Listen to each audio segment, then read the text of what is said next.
Hey, what is up, guys? Welcome to episode 4 of Thinking It Through with Nate. I'm your host, Nate, and today we're going to be talking a little bit about wealth and what the problem is with wealth inequality. I think you'd be hard pressed to find anybody who would completely deny the fact that wealth inequality is a problem today. Even people who are saying that we shouldn't be doing government programs or the debt is too high and blah, blah, blah, blah, blah. Usually won't disagree with you that there is a problem with wealth inequality. Even people who, talk about the meritocracy like it's the only dynamic that occurs in an economy like ours, um, will, be hard pressed to make a strong argument to say that there isn't wealth inequality. So, kind of what I want to talk about today is taking a step back from all of the policies that people have put themselves behind to solve this or to ignore the problem, and really just talk about the problem itself, talk about where it's coming from, and then I am going to get into a little bit of a policy idea on what I think can actually solve this problem, because I do think it's a problem that needs to be solved. And so you may have noticed I have a new setup today, so I have switched cameras, trying to get like a slightly better looking setup. I am going to try to get this like moved up a little bit. I need to like figure out some kind of stand or something, but this is what we're going to work with today, so thanks for bearing with me. So without any further ado, let's go ahead and jump into it. The first question that I wanted to talk about today is, to kind of put this conversation in perspective, is how much wealth exists? How much wealth actually exists in the world? Now, there's a lot of ways that you could break this down and look at this question, but I want to just go very straightforward and just talk about how much liquid wealth there is in the world. So just doing a little bit of research, what I have found online is that there is about $500 billion in the world. Now, again, that's quadrillion, meaning that that's $500 trillion that exist in the world in liquid wealth, or money and stuff like that, assets, or like spendable assets that are kind of circulating around the world. If you go with assets at large, things that, like paintings or, nice cars, houses, all that kind of stuff, there's about 1.5 quadrillion, which is quite a bit. But today I just want to focus on that number of half a quadrillion, $500 trillion.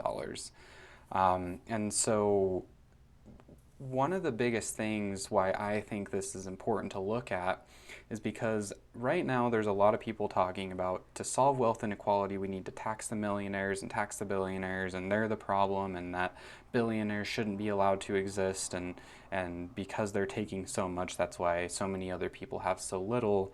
And you'll see statistics thrown around about like how 70% of the wealth is tied up in the top 10% and stuff like that. And that's specifically in the US. And like obviously that's a problem, and I think that statistic right there points to why we have a problem in wealth inequality. But I think it's deceptive in the way that we should be going about it and the way that we should be trying to solve wealth inequality, because to me the problem isn't that the stable, like how much you have in your bank account, between billionaires and us is the problem. To me, the problem is where money is flowing, because I think that a lot of people in the bottom 90% or even the bottom 50%, if we had more money flowing into our pockets that we could spend, we would be saving a lot more of that, because we would have the ability to. We wouldn't have to spend all of the money that we're getting. And then, that would give us the ability to, start our own businesses, or start to invest in stocks or anything like that. But the problem is that there's just not enough money flowing to the bottom 50% right now. And so it's not an issue of like the top 10%, the top 1% hoarding so much wealth that it just doesn't get to us. The problem is that they have more money flowing through their pockets. It's not about what they're holding on to. So that's the point I really want to drive home, is that wealth inequality does not come from the stable money that people have in their wallets. It comes from the amount of money that is flowing to different parts of the economy. And to kind of drive this point home a bit, what I want to look at is another statistic, which is that how much money do billionaires really have? Now, these numbers that I'm using, the half a quadrillion and the number I'm about to give you, are worldwide. They're not just in the US, but I think that those numbers kind of drive home the point no matter where you are. the US is the wealthiest country in the world, and so a lot of this money is coming from the US. But just want to put that out there. So, how much money do billionaires have? So, the answer that I've been able to find is about $13.1 trillion dollars. Now, that's a lot of money, a $13.1 trillion dollars, but when you take that out of the large chunk of $510 trillion dollars, that's only 2.5%.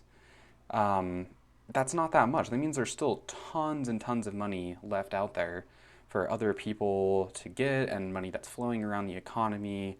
Most of that money is typically flowing from business to business. It never touches an individual's pockets. And that is something I want you to remember that I'll come back to later. Now, this $13.1 trillion dollars is how much all of the billionaires have collectively. Of course, there are certain billionaires, the people at the very top of the list, like Elon Musk and Jeff Bezos and Bill Gates, that have a very, very large portion, into the 100 billion, 200, 250 billion dollars in and of themselves. So they're making up a large chunk of that. But still, this amount, $13.1 billion, is only being spread out amongst about 2,750 people. So almost 3,000 people have 2.5% of the wealth in the world, which is obviously unequal. I mean, the amount that they're able to have is a big amount. But again, what I want to drive home is that there is still a huge chunk of change on the table if you want to look at it that way. And that, again, the majority of that money is not in individuals' pockets. It's flowing around business to business. It's never getting, doled out in paychecks or anything like that. And so what I want to get at here is that the problem with wealth inequality is not individuals. It's not the individual millionaires and billionaires. Do I think that billionaires should exist? Maybe, maybe not. I don't know. I think that that's a little bit of a hard question to answer because, okay, sorry about that. Fire alarms just went off, so I had to pause the video. Everything's good. So, yeah, so the point that I want to drive home is the problem isn't with individual millionaires and billionaires. The problem is with their corporations. So are they still to blame? Somewhat, yes. But I think more to blame is the way that our system is set up to allow these people to do this. So let me just kind of give you a rundown of the game that they play and how they're able to get away with hoarding so much wealth in their corporations rather than in their individual bank accounts. And before I dive too big into this, the point I'm trying to make here is that so many people are calling for an individual wealth tax because, fuck the millionaires and fuck the billionaires, and I get that.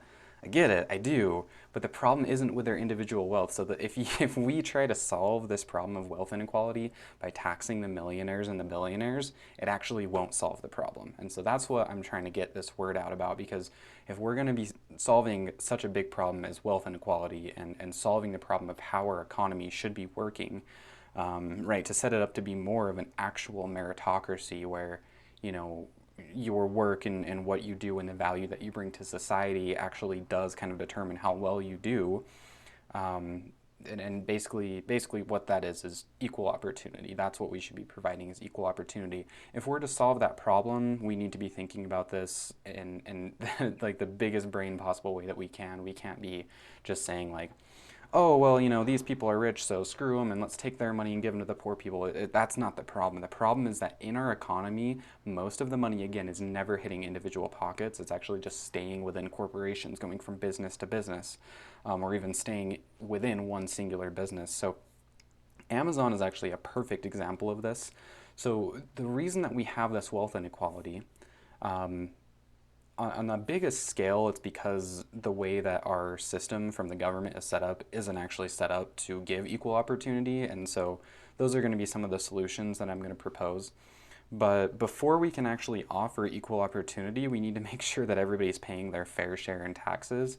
And maybe we can do that the other way, set up good opportunities or good programs to set up equal opportunity and then try to make sure people are paying their fair share, because I kind of empathize with anybody who doesn't want to pay their fair share in taxes right now, because it all just goes to war and bullshit. So, taxes really aren't some like great moral thing to pay in American society right now, but it should be. It should be, and I don't think that people should avoid taxes. If we actually had a system that was set up to provide equal opportunity, they would clearly be the villains.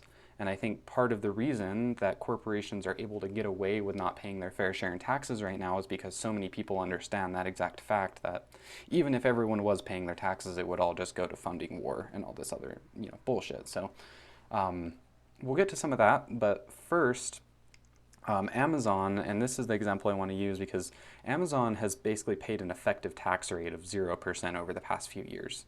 Now you may be wondering, like, they're the like probably the biggest, or one of the biggest corporations in the world, and especially in the United States. How do they get away with something like that? Well, the biggest way that they do this is by justifying by using the money that comes into their corporation, is flowing through their corporation. They invest it almost entirely back into their business. So if you are, if you make $100 and then you spend that $100 on building out your network, building your business, or starting a new shipping agency like Amazon is doing all the time, then they're able to write that off on their taxes and say, well, look, like, we didn't actually profit this money. We actually just used it and put it back into our business. We're just spending it. It's a business expense. And so they can write it off on their taxes that way, which shouldn't be allowed with as much as they are doing. And so the reason that this money is never reaching the bottom 50%'s pockets is because they're not paying their fair share, and they're just directing all of their money back into their business, so it's never reaching anybody else, and they're getting a bigger and bigger slice of the pie every single year, so that less and less money ever reaches anywhere else in the economy other than the network that they've set up. So that's the biggest thing. Now, how do we solve this issue is a little bit more complicated. Now, the way that I think that we should solve this issue is by putting a point of purchase tax on companies like Amazon, Google, Facebook, Twitter, Instagram, anything like that. So anytime that they make a dollar, whether it be through ad revenue or sales or whatever it is, we're taking 10% of that money immediately at the point of purchase and putting that towards their tax fund. That way there's no way for them to write it off, to direct this money elsewhere so they don't have to pay taxes. No, you are generating revenue and you have to pay taxes on that revenue the second that you generate it. That's the only way that I think that we're going to be able to capture their taxes, because there's no loophole there. There's no way to get out of it. If you have a record of receiving money, instantly 10% of that is going to go to taxes. Now, what do we do with those taxes once they get into the system? Well, definitely not spend them on war, obviously. What I propose, and I've mentioned this in other videos and I'm going to continue to mention this all the time, is a universal basic income. This is the only way to get money back into people's pockets, because you're putting it directly in people's pockets. So, the chain of custody of this money is really easy to follow. It goes to a corporation, and at the point of purchase, 10% goes to a fund, and that 10% is used to dole out $1,000 a month to anybody who's 18 or older and a citizen in the United States. So this means that no matter who you are, if you are a citizen and 18 or older, you get $1,000 a month. So this obviously boosts everybody's money by about $12,000 a year, but it's not just about the money, it's about the opportunity that that money brings. If everybody is getting $1,000 a month, you have the ability to quit an abusive job, leave an abusive relationship, start your own business, pursue an idea, to be creative if you're a creative type and not have to worry about paying your bills. All of these things are great things, and this is what we should be shifting our economy towards, is to be more about what you as an individual can do. I mean, that's the American dream, is if everyone has equal opportunity, what can you do? What value can you bring to society? What can you create? What can you invent? Those kind of things are what our economy should be all about. But we have this false meritocracy right now that says, if you are not rich, that's your fault. And that just isn't true for the majority of people. Like, people don't have the opportunity to become wealthy, to make it up the scale. It's way harder to have that kind of social mobility than it has been in the past, and that it should be right now. And there's a billion factors that have played into this, but the biggest one to me right now is that corporations aren't paying their fair share, and then they're also not paying their employees well enough. Now, that is a trend that I don't think we're going to reverse, is that employees getting paid well enough. It's an impossibly hard task to accomplish. I believe in unions and I believe in collective bargaining and all of that kind of stuff. I think that's really important. It's a really hard task to do, and it's only going to become harder as the automation wave comes in bigger waves. It's going to come periodically. All of a sudden, you're going to look up, and every restaurant is going to have, every fast food restaurant is going to have a kiosk, and you're going to be able to order online. And eventually, robots are going to be preparing that. So they're going to come in these waves where all of a sudden truck driver jobs are going to be gone. All of a sudden, fast food jobs, cashier jobs, all of these things, warehouse jobs, that, a large majority of our population, or at least a huge percentage, are using this to depend on everyday living.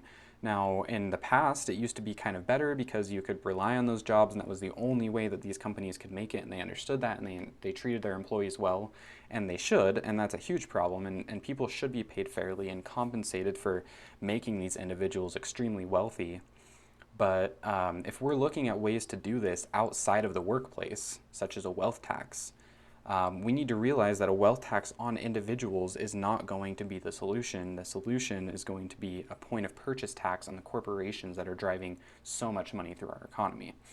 The reason that the US has such a large GDP right now is largely because of tech companies. The big five tech companies. You have Apple, Google, Facebook, Amazon, and Microsoft. Those five big tech companies drive the majority of our GDP right now, and those five companies are hardly paying, anything in taxes.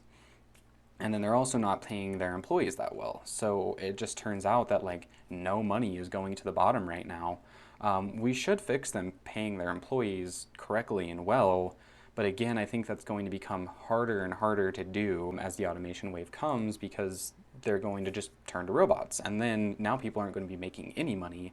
And that's why I think the best way to solve this is through a universal basic income. It will provide some kind of way for people to get by and then to decide and figure out how they want to make it in this new economy, which I think is largely going to be personal pursuits through, creation, invention, and all these kind of things.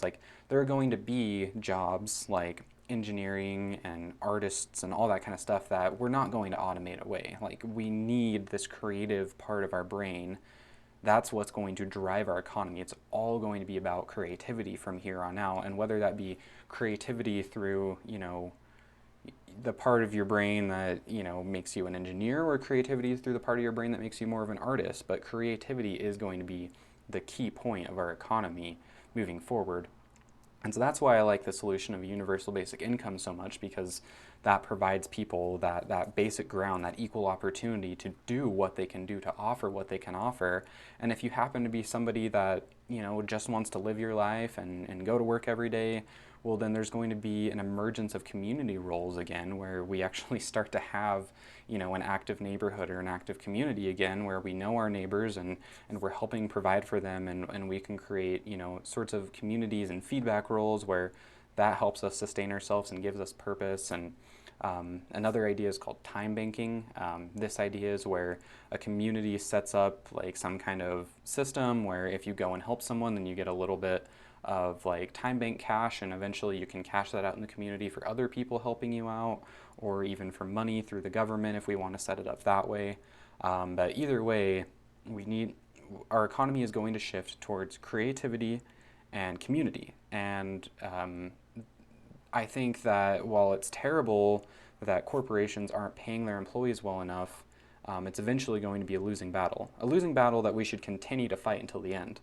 There's been, a huge union wave that's been happening recently, and a lot of victories in unions. And again, that's great, and we should be pushing for that. It's really screwed up that these corporations are taking advantage of their employees.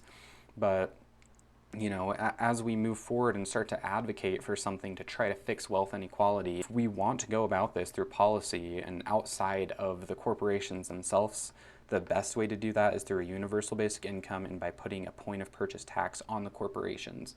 Because even if we took, all of Elon Musk's and Jeff Bezos's wealth and split them up, we'd all get like what, like $1 or something like that, maybe $5. Like, what is that going to do for us? Ultimately nothing. And now it's going to make those people really, they would be broke and, and probably pissed off about that. That's never going to happen, is my point.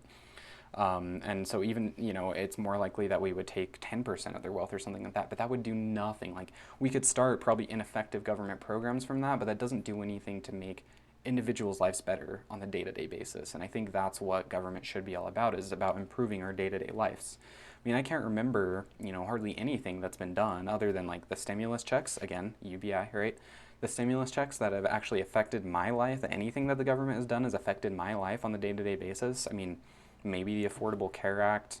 I don't personally get insurance through there, but I almost got fined 1 year for not having insurance. But luckily I had it for just like 1 month, enough to not get fined, right? So like, and that's one thing that I do give credit to Trump for, is getting rid of that fine. But this is what I'm saying, is like, on all of these programs that go on, and that we hear about all these big bills that they're discussing year after year and usually fail to get by, or usually get by some like small compromise or something like that.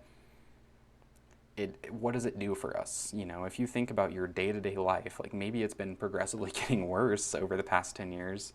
If you're like, most people, especially in my generation, we've been just like witnessing the world get to a worse place, and we've been, just like witnessing our prospects for the future just like dwindle. Like, most people I know my age have no expectation of ever being able to own a home because they're just getting so expensive.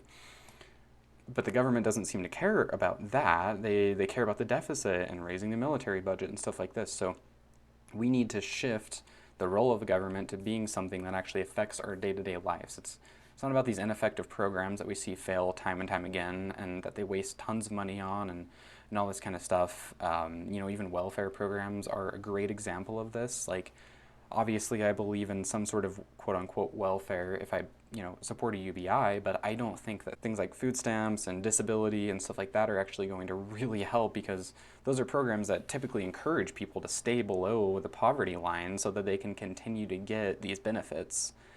And that's just not the best way to go about it. Universal programs that say like, you're going to get $1,000 a month no matter if you're poor or if you make it out of that, you're still going to get that $1,000 a month, and so you don't have to fear losing that, and that gives you that social mobility, that perception that, yeah, I can move up. I'm getting resources, I'm being supported, and I can move up, and I'm not going to lose those once I hit a certain place, and I can continue to succeed.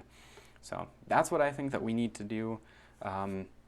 And this is my whole entire thesis, is that the problem is not individuals, it's corporations. It's the individuals who run those corporations, but where the money is flowing is through their corporations. And that's how the economy works now, is that so much money is tied up in the businesses that run the economy. So yeah, that's pretty much what I wanted to talk about today. So just keep in mind that the problem is the corporation, not the individual. We shouldn't be supporting individual wealth taxes, because that's just not going to solve the problem.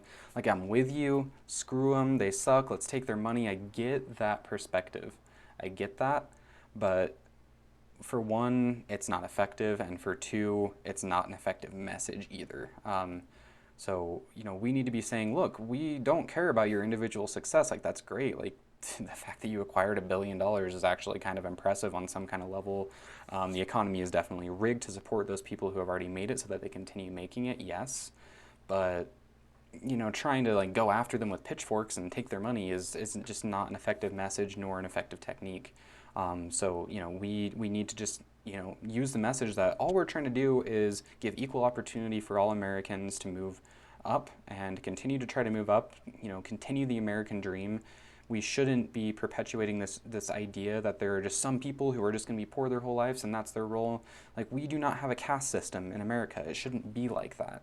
So that's the kind of message that we should be saying, and just saying like, look, we just want to tax your corporation. Like, Amazon, I think they've provided a great, service for America. I mean, being able to get something shipped to your door in 2 days is awesome, but I mean, take out the abuse of workers and that idea and stuff like that. The actual idea and the service that they provide I think it's great, but they should still be paying their fair share in taxes. Like, that's the whole point, is if you are going to benefit off of this economy, if you are going to benefit off of the infrastructure that's set up in this country, that we as Americans have paid for over time, then you should be paying your fair share of taxes too to continue the ability of that dream for other people. That's the whole thing. So yeah, thanks for listening today for episode 4. I do appreciate it. Let me know what you think of the new setup. If you have any, suggestions for like mounting, stuff a little bit higher or like on a monitor or something like that, let me know.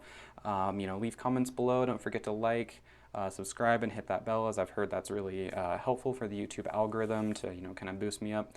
If you want to listen to the audio only version, there's a link in that below, and if you are listening to the audio version, thank you. If you want to go do that, you just hit the link and then you can actually just find an RSS feed link. That link you can take to Apple Podcasts, Google Podcasts, Spotify, whatever podcast provider you use, and just put it in there. That way you get all of my new videos or all of my new podcasts posted into your stream, and that way you don't have to go searching for it or anything like that. So I'm trying to make this as accessible as possible. Again, my Patreon link is always going to be in the description below, so if you can support me with $5 a month or $10 a month, that would really be a huge help so I can continue to do this. I want to be able to bring ideas like this that I don't think that a lot of people have heard, but that I do think are the real solution. This is something that I'm very passionate about and want to be doing, part-time going forward. So yeah, thanks again for checking it out. I do appreciate you guys for listening, and have a great one.